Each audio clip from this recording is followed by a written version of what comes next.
नमस्कार, जय हिंद। मैं हूं मनीष झा और आप देख रहे हैं मनीष लॉ क्लासेस।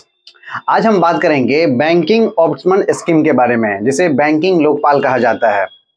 देखिए, अब ये क्या है उसके पहले ये चीज समझ लीजिए। अगर प्रॉब्लम क्रेडिट कार्ड से हो या डेबिट कार्ड से, प्रॉब्लम अगर बैंक चार्ज से हो या बैंक इंटरेस्ट से, प्रॉब्लम अगर चेकबुक से हो या बिल्स ऑफ एक्सचेंज से, प्रॉब्लम अगर बैंक चार्जेस से हो या बैंक इंटरेस्ट, प्रॉब्लम अगर लोन से एडवांसेस से हो या डिपॉजिट से, किसी भी तरह का प्रॉब्लम हो, अगर बैंकिंग से रिलेटेड है, एनबीएफसी से रिलेटेड है, डिजिटल प्रॉब्लम है, तो सारे बैंकिंग का सॉल्यूशन अगर बैंक नहीं कर पाता है तो आपके लिए ये स्कीम जो आज हम समझने वाले हैं, banking ombudsman scheme, banking Lokpal, जरूरी है। अब ये क्या है, चलिए इसको समझते हैं। देखिए, आरबीआई द्वारा पहले 2006 में बैंकिंग के पर्पज से, मैंने बैंकिंग में जो प्रॉब्लम हुआ करती थी उसको सॉल्व करने के लिए, बैंकिंग पर्पज के लिए सिर्फ 2006 में बैंकिंग ऑम्बुड्समैन स्कीम को लागू किया गया था। उसके बाद ये देखा गया कि एनबीएफसी में भी बहुत सारे प्रॉब्लम होते हैं जो कि सॉल्व नहीं हो रहे हैं, तो 2018 में नॉन बैंकिंग के लिए भी स्कीम को लागू कर दिया गया।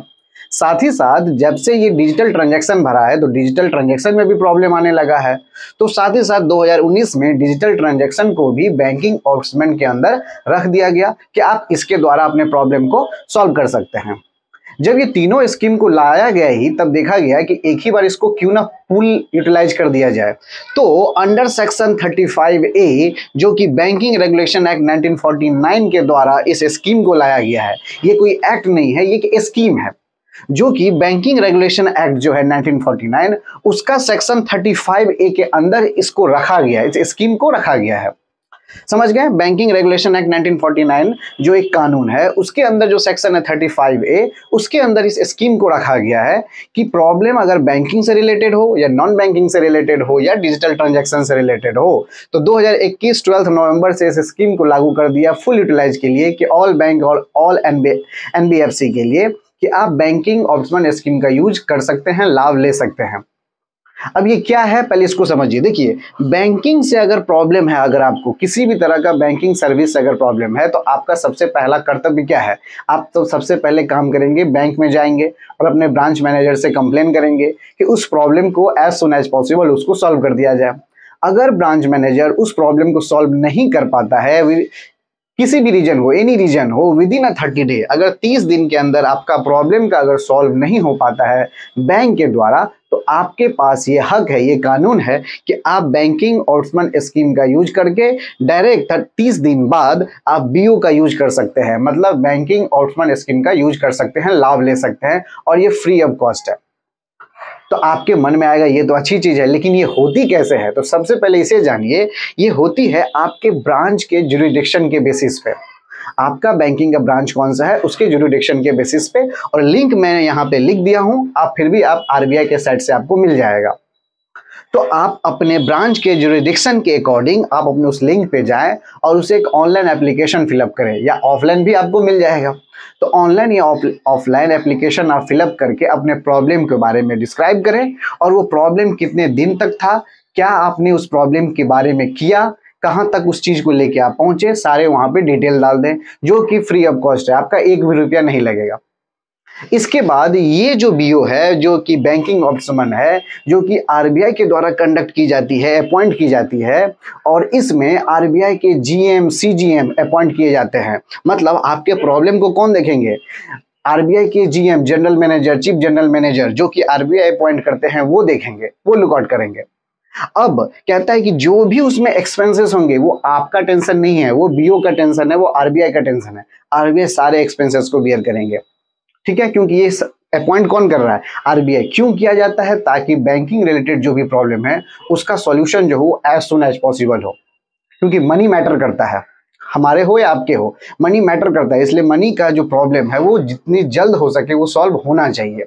इसलिए आपका यहाँ पे एक भी खर्चा नहीं लगेगा, जो भी खर्चा लगेगा आरबीआई का लगेगा। और यहाँ पे अगर वो प्रॉब्लम सॉल्व नहीं हो पाया तो कंपेंसेशन भी मिलता है। जी हाँ, और कंपेंसेशन कोई छोटा मोटा नहीं, मैक्सिमम 20 लाख तक मिलता है, जिसे आप 2 मिलियन कहते हो, मैक्सिमम 20 लाख तक कंपेंसेशन मिलता है। या तो आपका कंपेंसेशन, मान लीजिए अगर आपका 1 लाख का ही प्रॉब्लम है तो या तो आपको 1 लाख मिलेगा या 20 लाख मिलेगा, मतलब विच एवर इज लोअर, तो जो भी छोटा अमाउंट होगा वो कंपेंसेशन मिलेगा। समझ गए? अब यहाँ पकड़ लीजिए आप 99% केस सॉल्व हो जाते हैं।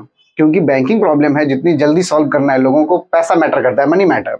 लेकिन फिर भी अगर 1% अगर यहाँ प्रॉब्लम सॉल्व ना हो पाए, फिर भी आपके पास एक रास्ता है कि विद इन 30 डे, मतलब अगर आप सेटिस्फाइड नहीं होते हैं विद इन 30 डे, आप AA मतलब एपिलेट अथॉरिटी में कंप्लेन कर सकते हैं और यहाँ आपके मैटर को direct deputy governor of RBI के द्वारा देखा जाएगा। ध्यान दे रहे हैं, यहाँ आपके प्रॉब्लम को direct deputy governor of RBI के द्वारा देखा जाएगा।